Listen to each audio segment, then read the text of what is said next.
Ampifaliana lehibe indray no androsoana totokatranotsika ny amin'ny teny io ity tonga amin'ny fampianarana lalana faefatra itsika indray ny amin'izao anio izao. Manome voninahitra manokana ny Dadamala Iayava ho fanomboana ny teny, miarahaba ny Dadamala Iayava zany ary miarahaba manokana koa ny Joshua ary manono ny hatsarany Joshua amintsika rehetra izay efa manaraka ato an-tokantrano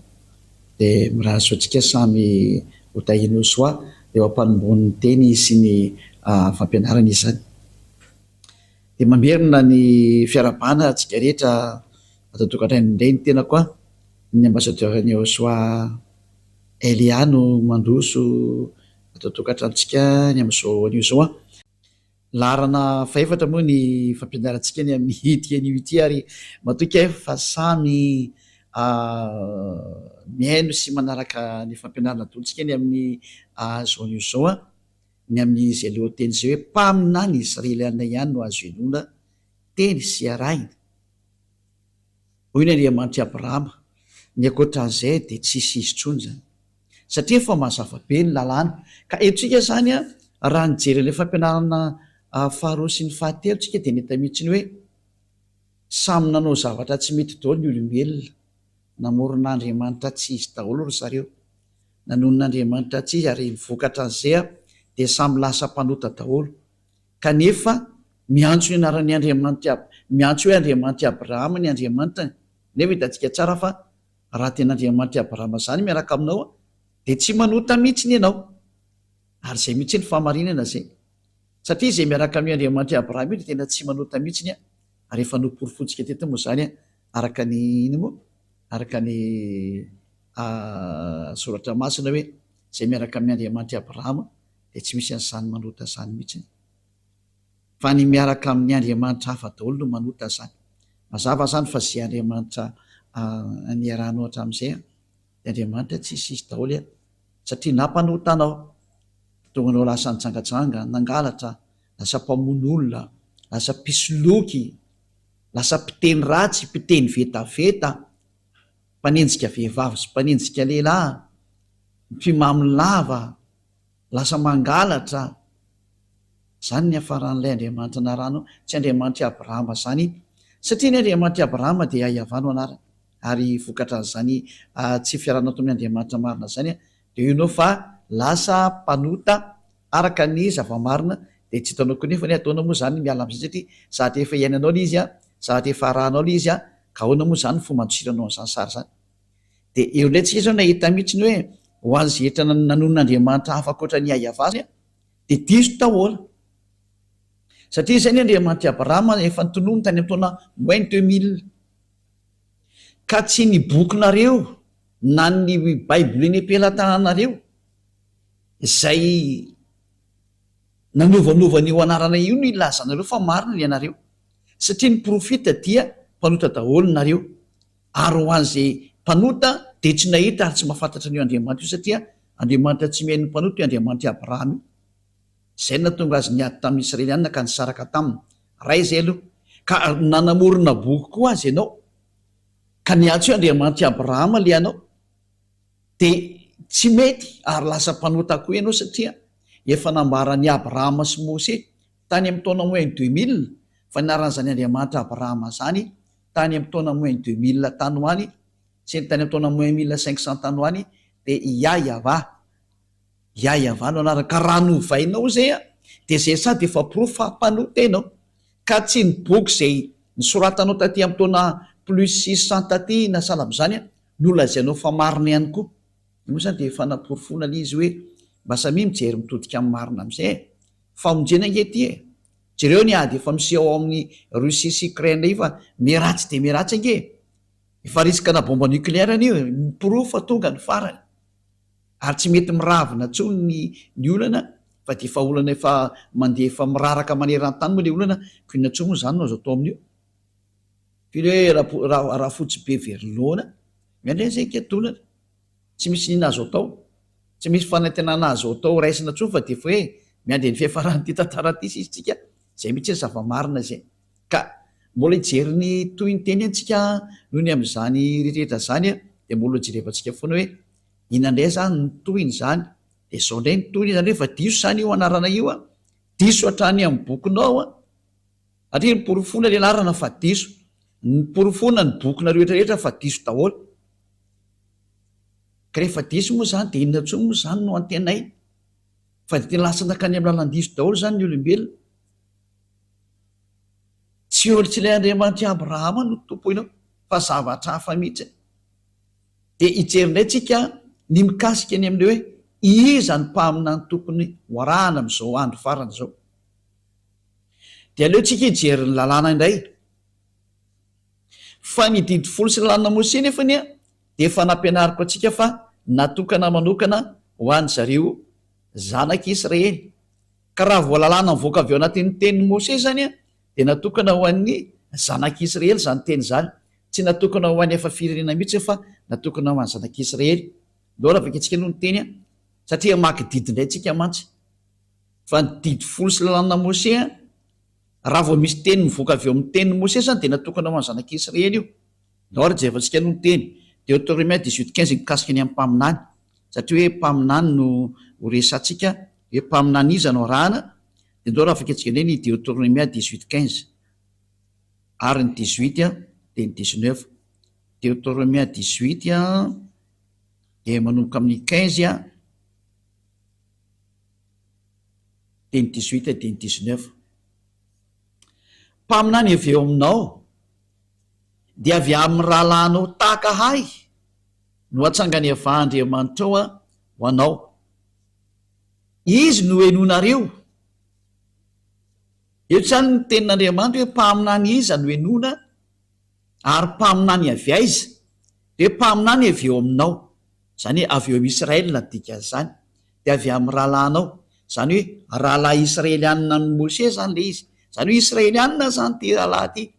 satria zareo no nomena an'ilay lalàna araka nefa nampianariko atsika hoe natokana ho an'zareo Israelianina io io lalàna sy didy folo io ka ito zao tenin'ny dada Iava lay didy sy lalàna nomena azy a de natokana ho an'ny zanak'Israely amafitsika eo ny 9:20 zao no voalaza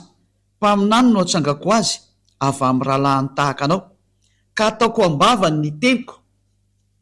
zany hoe tena misy teny apetraka ambavan'ireny mpaminany reny zany a de ho lazainy aminy zay rehetra andidiko azy de lazainy ty mpaminany ty amin'ny Israelianina zay rehetra didiny Iava ka zay rehetra tsy mihaino ny teniko zay ho lazainy amin'ny anarako de izany ho tsara azy na izany iza zany tsy mihaino ny teniny zany mpaminany zany satria dada Iava no miteny aminazy a de Andriamanitra mihitsy no tsara azy zava-doza zany ho tsaren'Andriamanitra vela teny Andriamanitra Abrahama zany aza midi bingo am'izany fa zavatra danger be ho anao mihitsy zany de iza ary ty resana ty hoe mpaminany no atsangako azy avy amin'ny rahalahiny takanao iza le rahalahiny namoaka lalàna satria misy mieritreritra fa olo-kafa ty rahalahiny Israelianina ty de namoaka didy ny Andriamanitra Abrahama fa ity lalàna nomen'Andriamanitra ty a de natokana ho any zanak'Israely rery ihany tsy nomena ny hafa firenena mihitsy ny io ka noho izany zany a ilay rahalahy resany eto zany a de ho an'zareo Israelianina ihany rahalahandry Mose io zany zany hoe avy ohatrany hoe mpirahalahy zany e izy mirahalahy avy zany dikan'izay zany hoe avy amin'ny Israelianina dikan'izany zany resaka lazaina izany zany hoe le mpaminany zany dia tsy maintsy Israelianina daholo afaka itsika raha ny lalàna ao bokin'ny Salamo 147 a 19:20 Salamo 147 a 19:20 milaza ny teniny amin'ny Jakôba izy ary ny didiny sy ny fitsipiny tamin'ny Israely mazava-be le olona nomena le didy folo sy lalàna Mose ty zany a de natokana ho an'i Jakôba ho an'ny Israely ihany ka Jakôba moa tsy iza fa Israely ihany ary natokana ho an'zareo Israeliana ihany zany io teny io ka raha ny teny zany bokon'ny Deutéronome hoe mpaminany avy ao aminao de avy amin'ny rahalahinao takana de avy amin'ny Israelianina ny dikan'izay satria natokana ho an'ny Israelianina io teny io fa tsy ho an'ny hafa firenena mihitsy 20 manamarina an'izany tsy nanao toy izany tamin'izay firenena hafa izy zany hoe tsy hidiran'ny hafa firenena mihitsy zany resaka lalàna ny Mose ka hitsofotsofo ny hafa firenena Zany hoe am'izao teny zao de voatsipaka mariny rano ny hafa firenena hoe tsy mahazo manao mpaminany ianao, ka an'olo tena hoe za dia mpaminany Yahva Andriamanitra Abrahama, satria ny Andriamanitra Abrahama de mametraka lalàna mihitsiny hoe tsy nomena anao hafa firenena zany didy folo sy lalàna Mose zany, ka ianao ny hitsofoka ao anatin'lay hoe ho lasa mpaminany Israelianina. Fa ny mahazo mitsofoka ho isan'ny mpaminany Israelianina miara-dia amin'ny Andriamanitra Abrahama de namohan'ny Mose didy hoe araka ny didin'io Andriamanitra Abrahama io mihitsy nanao hoe tsy nomenanao hafa firenena zany, no zany tsy mahazo miditra ao ianao hafa firenena dikan'izany ho antsika rehetra zay meno andeha teny, tsy mahazo miditra ao ianao dikan'izany. Ary zao ny fitsipiny tsy mba fantatra reny, tsy fantatra anao zany ny fitsipiko dada Yahva mikasika ny Israelianina io, zany hoe tsy azonao hidirana mihitsy io satria zavatra tsy fantatra anao. Matoa zany anao niditra tao nandika lalàna, nandika ny didiny dada Yahva, nandika ny didiny Andriamanitra Abrahama, ka raha misy zany mpaminany milaza fa izao dia mpaminany ato mitariky ny mpaminany Andriamanitra Abrahama, kanefa izy tsy Israelianina de efa diso araka an'io teny io, fahadisoana be vava zao sary zao. Raha vaketsika eny ny bokyny lalàna arikatra ny bokyny Exodosy toko 110 Exodosy toko 110 de ny andininy 7 fa naporofona fa tena hoe natokana ho any zanak'Israely mihitsiny ny miaino an'ity resaka didy folo sy lalàna Mose ty zay nitoriany Mose zany na hoe Moïse na Moses na Mosa zao silamo. De zao vaketsika zao ny vakiny. Ary Mose niakatra ao amin'Andriamanitra, Exodosy 19:3-5, de niantso azy Yahva tao an-tendrombohitra ka nanao hoe izao no lazainao amin'ny taranak'i Jakoba sy ambaranao amin'ny zanak'Israely. Mbola voalaza mihitsy zany fa natokana ho an'ny taranak'i Jakoba sy ambaranao amin'ny zanak'Israely ty resaka didy folo sy lalàna Mose ty. Ianareo efa nahita zay nataoko tamin'ny Egyptiana zay nitondrako anareo tamin'ny atriny voromahery ary nampakanesako anareo aty amiko. Ko ankehitriny raha iain'ny feoko tokoa ary ianareo ka hitandrina ny fanekeko de ho rakitra soa mihoatra noho ny firina rehetra ianareo fa ay ny tany rehetra. Eto zany ny teny de hoe tandremo ary le fanekeko, ka ny mitandrina ny fanekeko de nitsindrina mafy ho an'ny zanak'Israely irery any.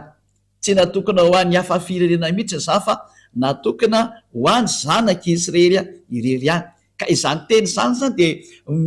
manino miteny mivantana amitsika mihitsy fa tena hoe tsy mety mihitsiny ny hafa firenena miditra ao ary tsy azo hidirany hafa firenena mihitsiny ao,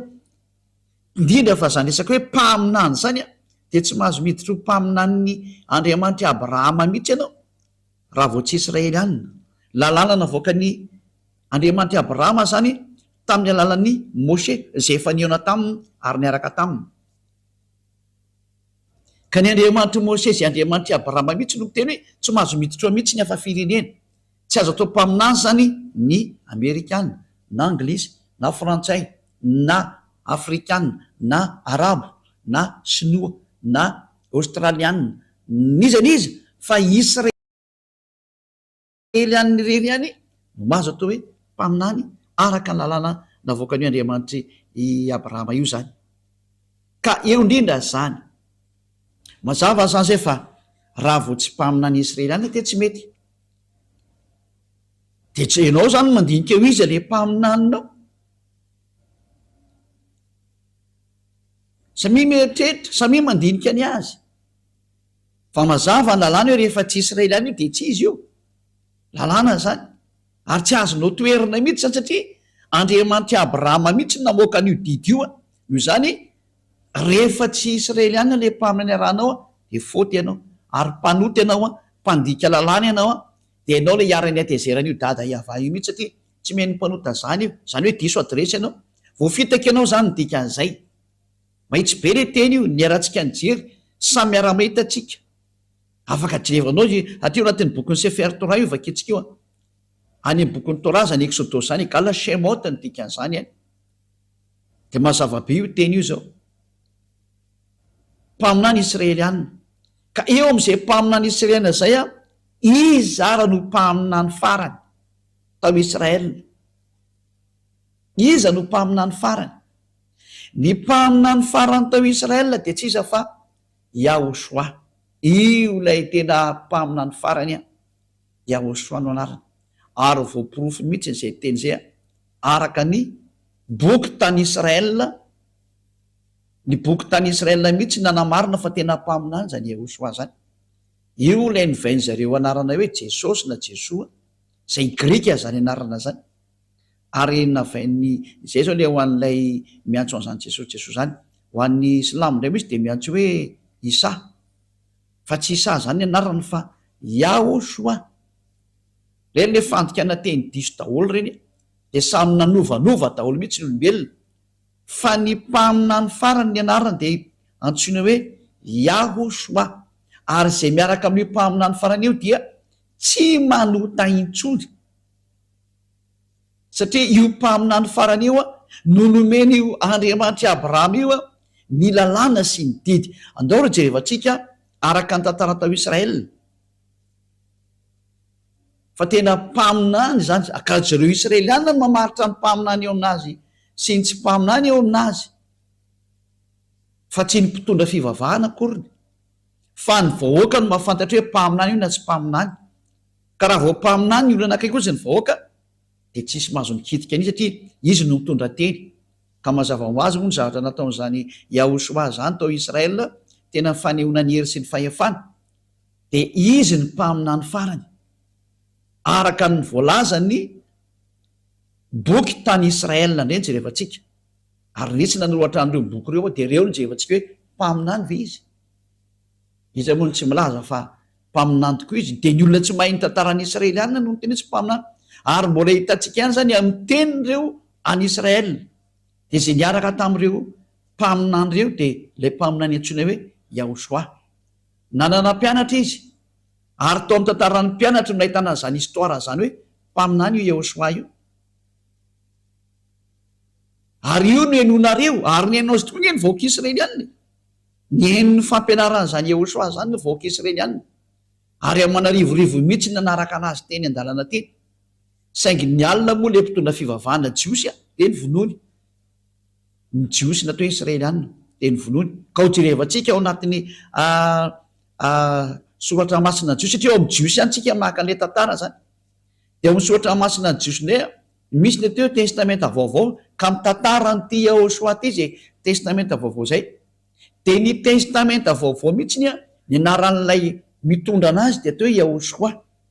De ao anatin'io boky io no ahitana ny tantaran'ilay mpaminany farany atao hoe Yahosoa. De ho jerevantsika izay tantara zay fa voalaza tao anatin'io boky io mihitsy fa tena mpaminany, hoy ny vahoaka Israeliana.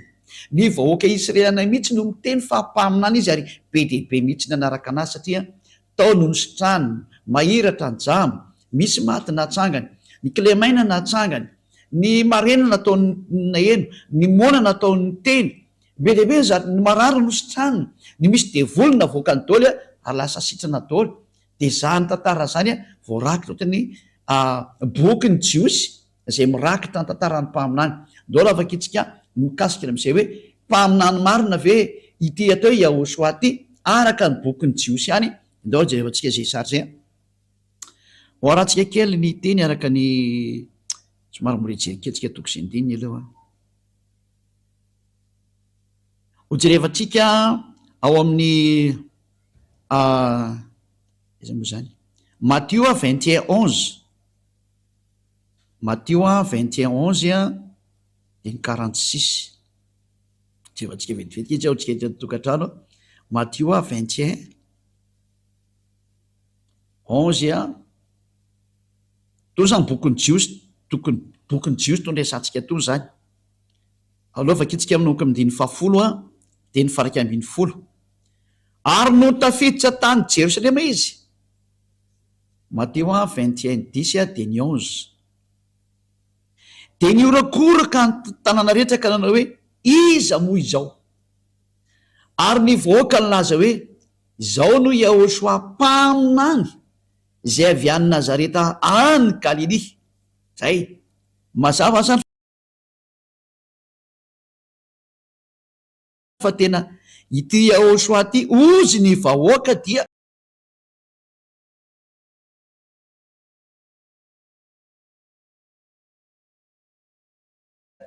mpaminany ary vahoaka israeliany io niorakoraka be io. Voapirofo zany eto fa tena mpaminany Yahosoa. Izany hoe ny mpaminany israelianina farany enoana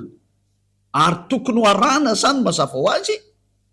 de ty Yahosoa ty satria io ny farany io. Zay ny voalaza ny soratra masina Jiosy.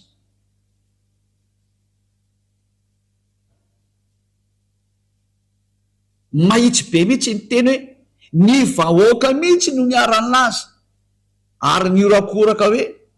mpaminany Yahosoa zao tonga zao lay avy any Nazareta any Galilea.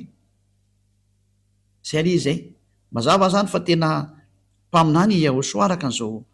teny voalaza amitsika zao neny manaraka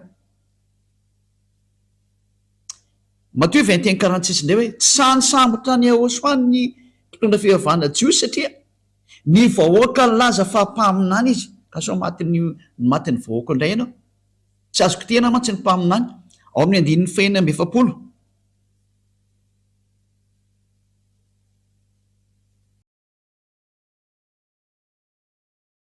Matthieu 21:46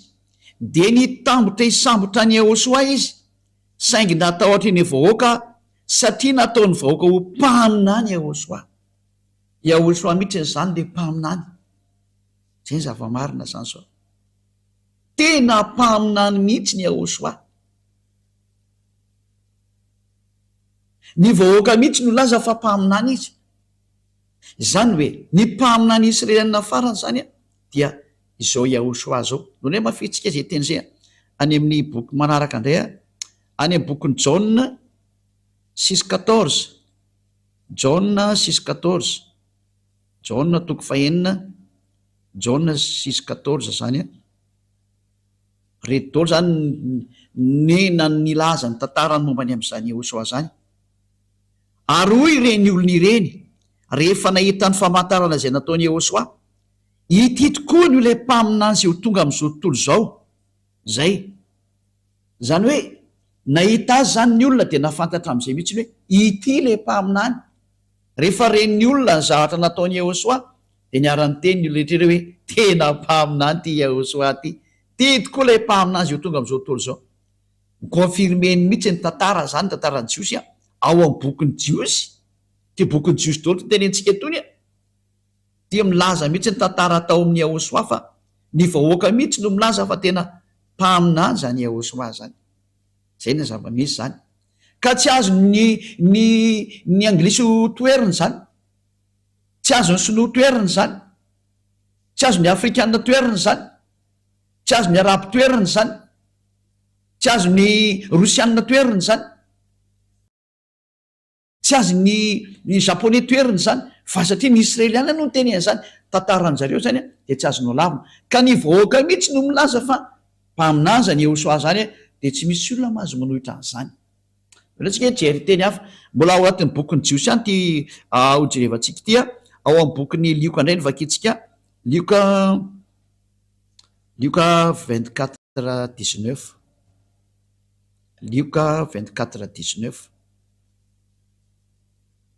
Lioka 24 izy zany. Fa hoy izy taminy Lioka 24:19 zavatra manao ahoana moa zany ary hoy izy ro lahy taminy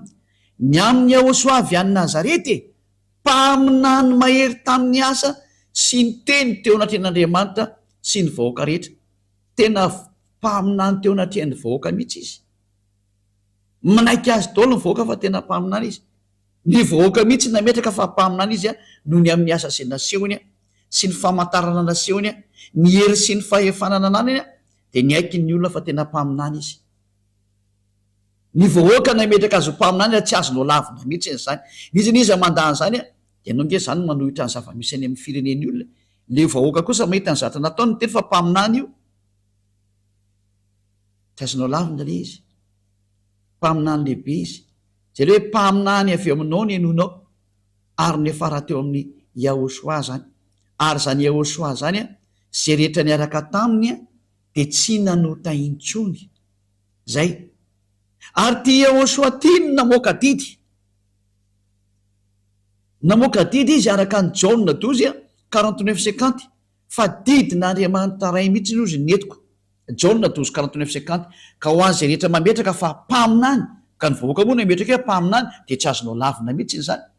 De ny mpaminany zany de mitondra ny teniny Yahva de namoaka didy izy ny dikan'izay. Ty hoe apetraka ao amin'le mpaminany ny didiko izy ny tenin'ny dada Yahva. Le tare amin'ny Deutéronome 18-15 Deutéronome 18-15 le miteny hoe apetraka ao ambava ny didiko de ho lazainy aminareo ny teniko zay andidiko anazy. De eto koa zany nomenany Yehoshua koa ny didy araka ny Jauna 12 49-50. Jauna 12 49-50 ary no vakitsika. De etsika zao ahita mihitsy fa hoe nitondra didy zany zanaka mpaminany lehibe zany ary ny didy nomena azy de ty ny fanaporofona Jauna 12 49-50. Satria zao tsy niteny ho ahy fa niraizina niraka izy no nandidy azy eo lazaiko sy zay otoriko ary fantatry fa fiainana mandrakizay ny didiny koa izay lazaiko de lazaiko araka n'izay nolazain'ray tamiko. Mazava be zany ny teny eto fa ity Yehoshua ty zany de nampitondrain'Andriamanitra ny didiny araka le teny tary amin'ny bokin'ny Deutéronome tary hoe misy didy omena amin'ny mpaminany ary ho zarainy amin'ny olona omen'ny olona. Ary ny didy ao amin'ny Yehoshua de ny didiny amin'ny fanafanany olona amin'ny fahotana. Tsy mahay manao teny intsony zay miaraka aminy. Io le Andriamanitra Abrahama miteny hoe mpaminany ny enonao ary le mpaminany farany ny vahoaka mihitsy no teny azy de hoe Yehoshua no anarany. Ny confirme ny vahoaka atao Israela tamin'izany fotoana zany ka tsisy afaka mandany zany mihitsy. Tsy azo lavina tahaka ny Isaia mpaminany de nekeny olona fa mpaminany Israelianina. Tahaka ny Jeremia mpaminany de nekeny olona fa mpaminany Israelianina. Aotr'izany koa Yehoshua de nekeny vahoaka fa mpaminany Israelianina ka tsy azo lavina mihitsy zany hatramin'ny farany.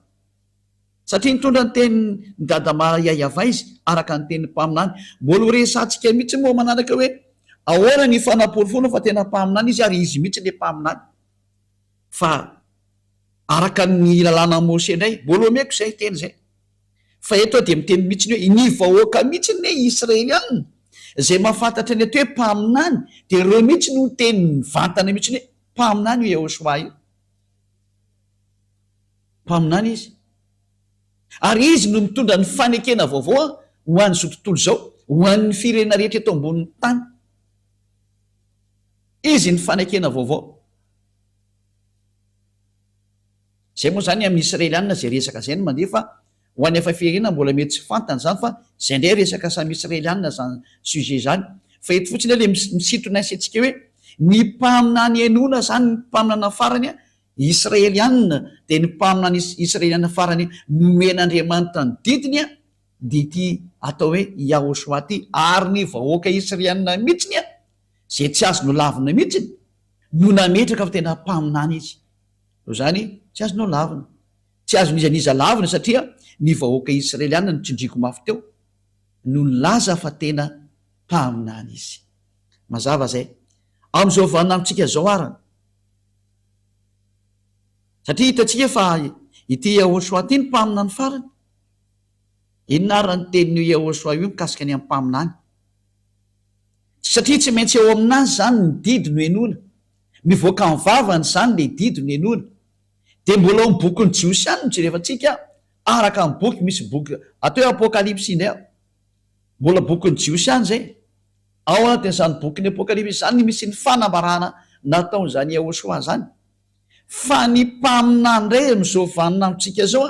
de zay mitory ny Yehoshua. Ny olona mitory ny Yehoshua no atao hoe mpaminany amin'izao vaninandro farany zao. Ka tsy misy olombelona mitory an'izany anarany Yehoshua lay manala amin'ny fahotana ary lasa tsy mpanoty antsony zay miaraka aminy eto ambonin'ity planeta terre nareo ty afatsy ny ambassadeur-ny Yehoshua zay antsoina amin'ny anarana hoe Elia. Elia rehetra sisa no mitondra an'izany anarana zany zao. Ary mampianatra an'izany atao hoe Yehoshua zany. Tsy mampianatra zavatra hafa Elia fa tsy Yehoshua rery ihany. Satria ny didiny Yehoshua dia zao hoe araka ny didin'io Andriamanitra Abrahama io taminazy. Andriamanitra Abrahama no niteny taminy hoe zao ny lalàna, Apokalipsy 19:10 fa ny filazana ny Yehosoa ao am'izay milaza ny Yehosoa zay ao ndray ny fanahy ny faminaniana no mandeha. Didy vaovaonay zany hoe maninona ny lasoatran'izany, satria hitodika ho any amin'ny jentilisa indray Andriamanitra, de Andriamanitra Abrahama io todika ho any amin'ny jentilisa izy de lozika be zay mitory any Yehosoa ndray makany amin'ny jentilisa any no misy any fanahy ny faminaniana. De zao hitanareo eto amin'ity fampianarana mivoaka ity zao, Apokalipsy 19:10 ary zay ny amaranantsika anazy androany. Fokely ny fampianarana tamin'ny teny io ty fa tsy maninona zany nefany satria zay koa ny mapety anazy. Apokalipsy 19:10, Apokalipsy 19:10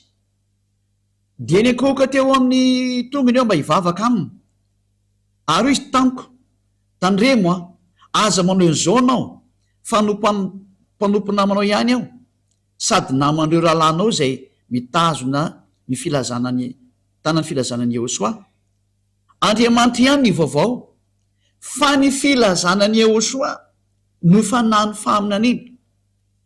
Zany hoe ny olona milazany Yehosoa zany de zao ataony ambassadeur-ny Yehosoa Elia zao ataony Elia zao zany no proof fa mandehandray ny fanahy ny faminaniana.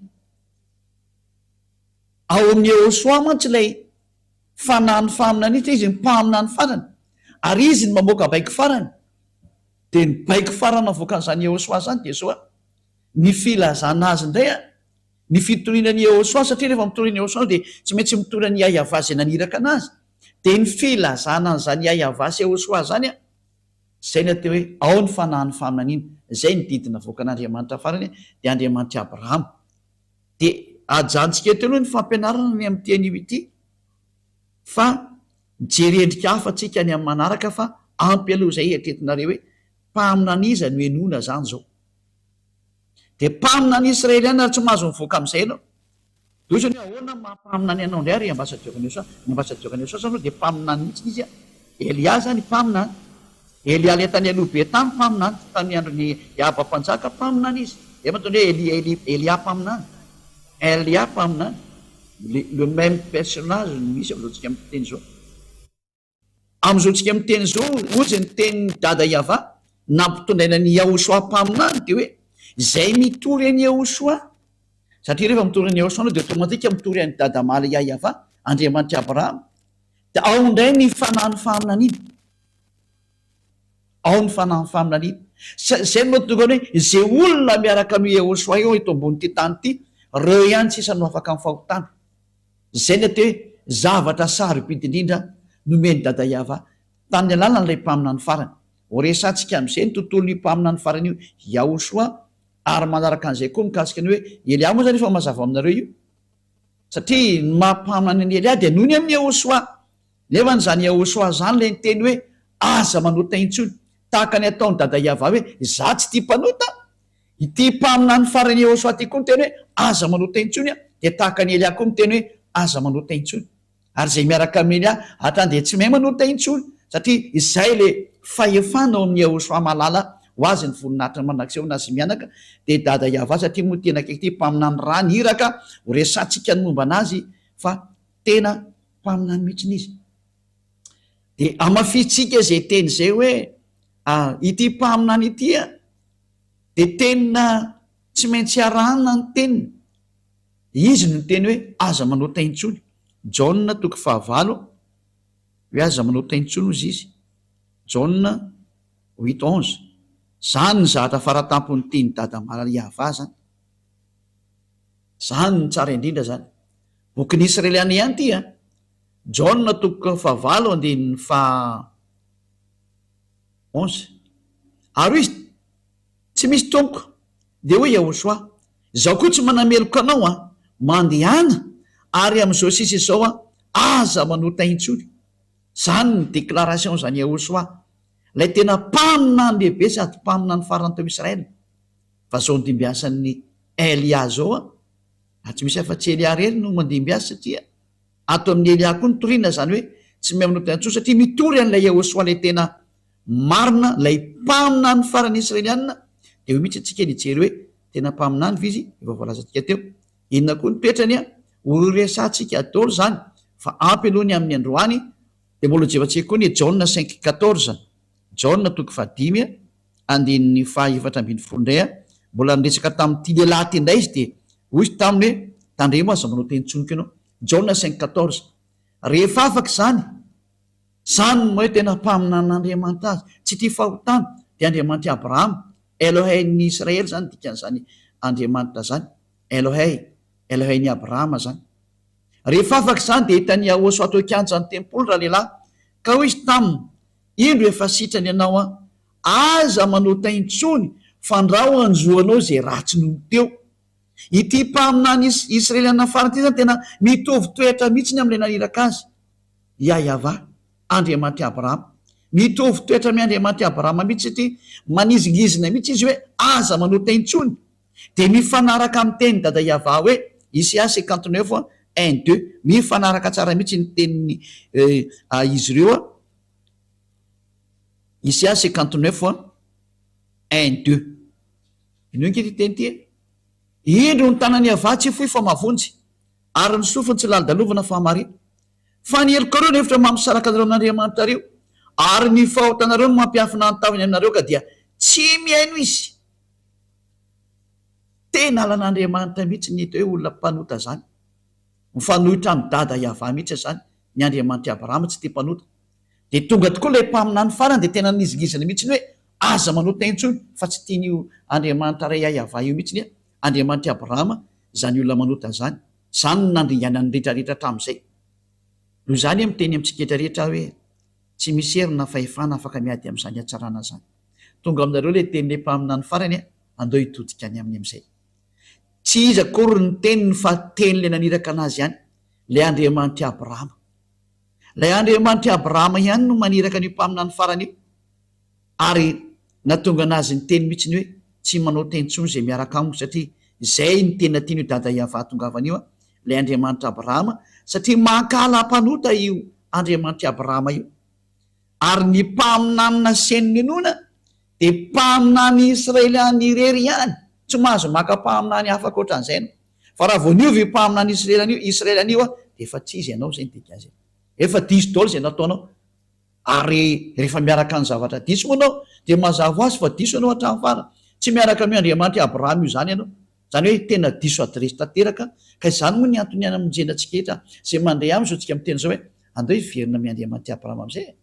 sokatra anao ngeny tanana zao ty hamonjy anao izy satria raha vao mpanota anao izy Andriamanitra Abrahama io za tsy miheno mpanota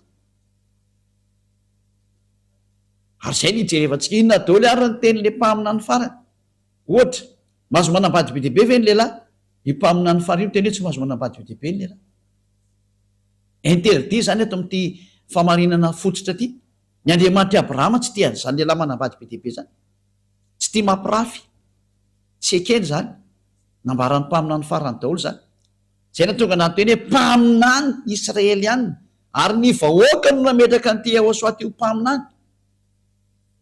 fa ny jiosy no nankala anazy de namono anazy vonoany zareo daholo moa zay mpaminany rehetrarehetra ny teny izy vonoany reo mpitondra fivavahana jiosy ireo raha tsy saina be le mpitondra fivavahana jiosy zay le izy fa de mirary soatsika etra samy hotahiny eo soa ary rehefa resy lahatra ianao de manatona ny Elia fa Elia teny amonjy ianao Elia tena navitra anao Elia tena zay rehetra fomba ahafahana manavitra anao de ho atao daholo satria manavitra zao satria ho avy ny fandringanana ty taninareo ty zareo tsara ny histoira mahazo an'io Rosia sy Ukraine moa tsy ny mahazo any Rosia moa fa mahazo ny Ukraine fa tsy misy miady amin'ny Rosia zany Elia no nampianatra an'izany ary hitantsika eo ny toy ary efa hitanao fa zaratsy rehefa te hita loza de mety iva amin'ny Rosia io hitantsika eo ny toy eny fa mantanomeko anareo zay tsy misy miady amin'ny Rosia zany na hitambatra daholo azo tontolo zao tsisy maresy an'io zany reo natao hoe firenena mody maty fa teny ny mpaminany Elia zany fanamafisana zay efa voalaza tany aloha tany ary tsindrina mafy mihitsy ny hoe tsisy miova ny teniny dada malalanay Yahva manaraka ny teniny daholo zao tontolo zao adalàny ukrainiana zay te hiady fotsiny amin'ny rosia fa ratsy zao tao io mbola resantsika eto tao zany raha misy ny fotoana ny oriana fa zao anao mbola fampianarana mitondra anao miditra hoe andao any amin'ny andriamanitra abrahama iayava ary manarano le mpaminany faran'izay ny rany Yahoshua no anarana. Inona daholo ara ny qualité na ny zavatsoa ao amin'ity Yahoshua ty zay no jerevantsika ny amin'ny fampianarantsika manaraka fa tena tsara izy na dia anao maheno hoe tsy manota intsony zay miaraka aminy tsy zatra mahafinaritra ve zany amina. Inona ny teny io Andriamanitra io raha tsy i Andriamanitra Abrahama io ny teny tsy tia mpanota izy jereo nanaovan'ny Israelianina tena nipoteny ary teo amin'izay no nanaratra daholo ny olona namoron'Andriamanitra namorona boky dia nanonon'Andriamanitra hafa nanao boky hafa daholo zavatra hafa daholo ny soratan'ny olona. Indrisy mampareo zany sary zany tonga Elia merina zao tontolo zao iverina amin'io iayava io dia teny ianao reny zany merina zao tontolo zao dao anampy anahy ampio fotsiny ary rehefa fantatra fa marina ny teny dao tsika hiaraka manoly ianao ny dikan'izay raha tianao zany ho afaka ny fahotana zany hoe ary tena mba tianao zany Andriamanitra Abrahama zany aza manahaka nantenanao andeha ao anatin'ny marina aleo ny tenanao andeha ao anatin'ny marina amin'izay ampio ny lalana ny marina fa sambatra zany aty hoe afaka ny fahotana zany ny zavatra mahafinaritra sy mahasambatra be zany hoe afaka ny fahotana zany ve tsy mba irinao zavatra tokony irinana zany ka tsy mahafay anao hoe mahita ny olona mivena amin'ny Andriamanitra marina fa voafitaka teo lay zao tontolo zao potika mihitsy zao tontolo zao tena nipotehiny devoly zao tontolo zao fotoana ny fiverenana zao andeontsika iverinao amin'ny marina voapirofo ny Andriamanitra Abrahama izy voapirofo ny toetrana fa tsy te fahotana izy zay nanapotehany Israelianina ary mpaminany rehetra dia niteny teo hoe tsy te fahotana izy nina mpaminany farany nambara araka lalàna Mose Mose zay miaraka amin'ny Andriamanitra Abrahama ihany iayavano anarany anjarantsika amin'izay miverina mitodika ao any amin'ny Andriamanitra marina iayavano anarany ary rehefa resy lahatra ho ianao manatona ny Elia ary andao tao batisa fa tsy maintsy atao batisa vao mety io batisa amin'ny fiarahanao amin'ny Andriamanitra Abrahama ary amin'ny fiarahanao amin'ilay mpamina ny farany Yahoshua zay ny rahany ro resantsika daholo zany fa efa mazava ny teny fa ny fototra goavana dia ny fiarahanao amin'izany hoe Andriamanitra Abrahama mialo amin'ny fahotana ary tsy manota intsony miaraka amin'ny lay mpamina ny farany rahany nampinondray ny teny sy ny didiny ary ny lalàny hoe aza manota intsony fa tsy mety ary ty mpamina ny farany ty mihitsy no teny hoe io Andriamanitra iayava io dia parfait izy io io zany tsy maintsy parfait zay teraka aminy ka ao amin'ny ty Yahoshua ty rehefa tonga ao amin'ny mpamina ny farany io ny olona vo tena lasa parfait mihitsy zay ianao ke vakitsika tokoa zay teny zay hoe tena lasa parfait ve ny olona ao aminazy teny zay mihitsy izy araka ny boky Matthieu 5:48 Matthieu 5:48 dia vaky mbola bokyny Israelianina ty tao amin'izany bokyny le mpamina ny farany bokyny mpamina ny farany zany ty resantsika ty Matthieu 5:48 ko amin'izany aoka ho tanteraka ianareo toy ny fahatanterahany rainareo zay any amin'ny lanitry ny lantany an-danitra zany zany hoe didina voaka n'ity mpamina ny farany ty atao hoe Yahoshua ty koa izy hoe tsy maintsy tanteraka vao mety tsy mbola nisy olona nasany teny an'izany na mpamina ny teny an'izany fa tsy izy rehetra ary tena marina fa zay miaraka aminy tena tanteraka tahaka ny Elia miaraka aminy tanteraka zay tanteraka zany Elia zany tsy mety manao ratsy zany ary tsy may manao ratsy zany dia tsy zarery fa reo zanak'Andriamanitra na zanaky ny avo indrindra zanaky ny Andriamanitra Abrahama zay miaraka amin'ny Andriamanitra Abrahama rehetra sy miaraka amin'ity Yahoshua mpamina ny farany ty dia tena lasa tsy manota intsony tena tsy manota intsony mihitsy homme parfait zany ka tena Andriamanitra zany le Andriamanitra i Abrahama zay le nitadiavo le tena olona tonga lafatra tanteraka tsy manota intsony rehefa tena tafaraka amin'io Andriamanitra i Abrahama araka zao nampianariko zao anao dia miaraka amin'ilay mpamina ny farany zay nyteneniny Yahoshua dia tena tsy manota intsony ianao fa marina zany teny zany tsy tia mpanota io Andriamanitra Abrahama io tsy tia fahotana izy zay ny famaranako ny teny koa de mirary soa antsika rehetra ho tonga soa ty amin'ny Yahosoa, de ho tonga soa ty amin'ny dada mala Yahava Andriamanitra Abrahama, ndao hiverina daholo, ndao hitodika any amin'ilay mpaminany farany zay nampitondraina teny Yahosoa no anarany, ary izy no milaza io Yahosoa iny no teny farany mpaminany Isaiana fa teny izy hoe zay mitory any Yahosoa rery ihany, zay ihany manana ny fanahy faminany iny, ka tsy misy nitory sy nampianatra an'izany Yahosoa sy ny momba azy zany teto afa-tsy Elia rery ihany, zay no mampaminany farany any Elia, ary tsy misy tsony kaorianany Elia. Mirary soanao tonga amin'ny fitiavana an'ilay Andriamanitra Abrahama ty avy any amin'ny daholo ny fototra an'io, Andriamanitra Abrahama daholo ny fototra an'izao famarinana zao, ary tao amin'ny bokyny Israeliana daholo nakatsika an'izao tsy misy bokyny malagasy ty na bokyny anglisy na bokyny Amerikana fa bokyny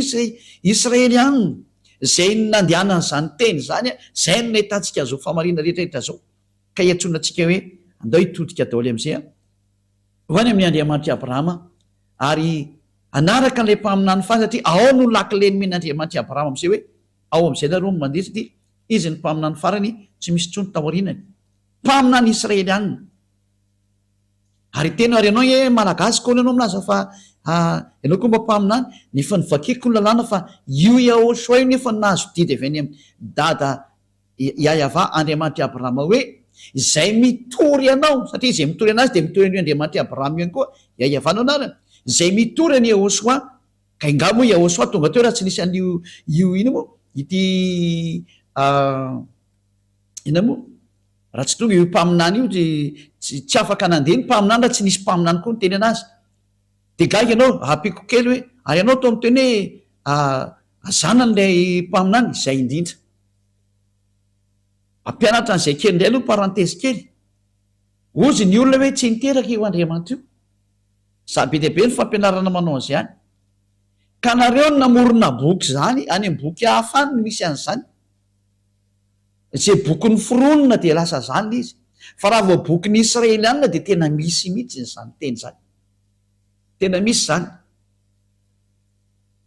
Reo na vaketsika le teny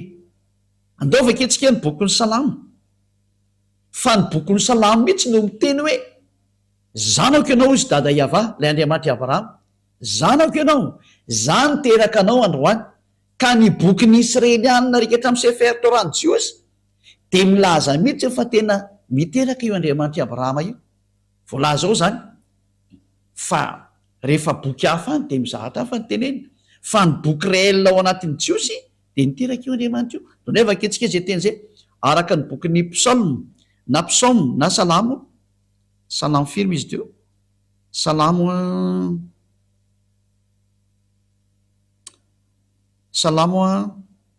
2:7, salamo 2:7, salamo 2:7, ilaza zava-boatendry aho, Yahava ny laza tamiko hoe zanako ianao, izao niteraka anao androany, ka tena miteraka mihitsy io Yahava io araka ny soratra io ao anatin'ny bokyny Jiosy zany, ka raha ianao raha mamaly tsy isy an'izany, ka izay le hoe ianao no te hipetraka any amin'ny zay nisy ianao any, fa raha mipetraka ty amin'ny Sefer Torah-ny Jiosy ianao de voalaza mazava ao zany tsy azo milavina fa ny bokyny Jiosy ao amin'ny Sefer Torah-ny Jiosy de milaza mihitsy ny fa niteraka io Andriamanitra io. Fa izy indray tsy miteraka ohatran'ny vehivavy miteraka, zay moa koa mahadiso ny olona indray zay, fa niteraka araka ny teny, raha niteraka zany izy an'ity Yahosoa ty de naterany tamin'ny teny, ka raha Yahosoa ny resana zany de io mihitsy ilay naterana io, ary zay no mahatonga antsika hijery an'izay hoe tena zanany mihitsy io. Do antsika bojery boky Salamo 2:25, Salamo 82:6, do antsika hijery boky anankiray mbola ny bokyny Salamo ihany, Salamo 82:6, hoy izao Andriamanitra ianareo ary zanakiny avo indrindra ianareo rehetra, miteraka zany Andriamanitra ny dikan'izany, satria misy zanakiny avo indrindra ary le zanany nataony hoe Andriamanitra ianareo, miteraka zany io Andriamanitra io ny dikan'izay ao amin'ny bokyny Jiosy, any bokyny salama ka tsy azonao lavina koa zany satria ao anatin'ny bokyny jiosy zany le Andriamanitra Abrahama ny teny zany mihitsy fizinay oa tsy niteraka ohatra ny vehivavy miteraka fa araka ny teny de zay na tonga n'lay mpaminany ny teny hoe tamin'ny voalohany teny ary ny teny tao amin'Andriamanitra ary ny teny de Andriamanitra izy de tao amin'Andriamanitra hatramin'ny voalohany zany hoe ity Yehosoa ty zany araka ny nampianarin'io Yehosoa io de tsy nateraka ohatra ny vehivavy ateraka fa nateraka tamin'ny teny raha vao ny teny zany io Andriamanitra Abrahama io tamin'ny namorona zao tontolo zao de iny teny iny no atao hoe Yehosoa zay fa tsy nateraka ohatra ny vehivavy miteraka fa ny fiteraka an'Andriamanitra zany ao amin'ny teny izy no niteraka vaketsika ny Jaona atoko voalohany zany bokyny jiosy daholo miteny zany Jaona atoko voalohany andininy voalohany tamin'ny voalohany teny ary ny teny tao amin'Andriamanitra ary ny teny dia Andriamanitra izy de tao amin'Andriamanitra tamin'ny voalohany ary izy no naharina ny zavatra rehetra ary raha tsy izy de tsisy naharina zao zavatra ary zao na idea iray aza ao amin'ny bokyny jiosy zany de ny bokin'ilay mpamina ny farany Yehosoa de izy mihitsy no laza fa izy de tamin'ny voalohany ary ny teny izy tao amin'Andriamanitra ary ny teny de Andriamanitra bokyny jiosy daholo miteny azany jerevantsika tary amin'ny bokyny Sefer Torah jiosy tany aloha de milaza mihitsy hoe fa niteraka Andriamanitra ary zany niteraka anao izy androany tsy azo lavina mihitsy izy zay tena nisy zany zavatra zany ary ilay fiterana kory tsy ohatra vehivavy miteraka fa io voalaza io hoe tamin'ny voalohany teny ary ny teny tao amin'Andriamanitra ary ny teny de Andriamanitra ary izy de tao amin'Andriamanitra tamin'ny voalohany ka rehefa nivoaka zany le teny de inona teo niteraka izy tamin'ilay io Andriamanitra Abrahama ny teny de iny teny iny natao hoe zanany ary zay zanany zay natao hoe Yehosoa ary lay teny izy de tonga nofo kanonona tamintsika zay ny voalaza zany ka mbola ho anaporo fa tsika lava be mikasika any am'izay fa inatsoa moa ny valinao am'izany teny zany fa mazava iny izy satria le mpaminany mihitsy no ny teny fa nahazo didy avy any amin'ny dada Yava izy ary mariny zany ary ny bokyny Sefer Torah jiosy misalamo ny teny fa tena niteraka io Andriamanitra io de tsy azonao lavina izy raha mandany zany de tsy pahanao ny tenyle Andriamanitra Abrahama satria tany amin'ny jiosy no nahitana anazy zay ny tonga antsika nijery an'le hoe boky inona tokony ho arahana rehefa nijery de boky tokony arahana de bokyny jiosy no arahanao bokyny Israelianina no zany ny famantaranao ny marina rehetra de ao amin'ny bokyny Israelianina fa tsy any amin'ny bokyny foroporonona ny anananany ohatra na zay boky mety ambarambaran'olona aminao fa zay boky tena avy any amin'ny zareo jiosy ary zay ny fahamarinana hoe niteraka io Andriamanitra io ka tsy azonao lavina le izy ary ty mpamina ny farany ity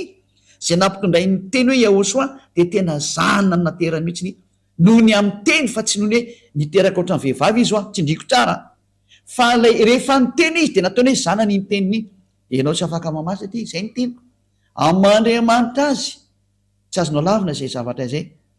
zay ny teny taka ny rehefa namorona izy de mamorona zay ny Andriamanitra Abrahama azy ka ny farana atreo zany ny teny mazava tsara amitsika rehetra zay ny fahamarinana mazava tsara amitsika rehetra zay ny mikasika an'le hoe Yehosoa mpamina ny farany sady nambaran'io Andriamanitra io fa tena zanany mihitsy tena zanany izy lay teny tao amin'Andriamanitra hatramin'ny voalohany ary izy no neviny zao rehetra zao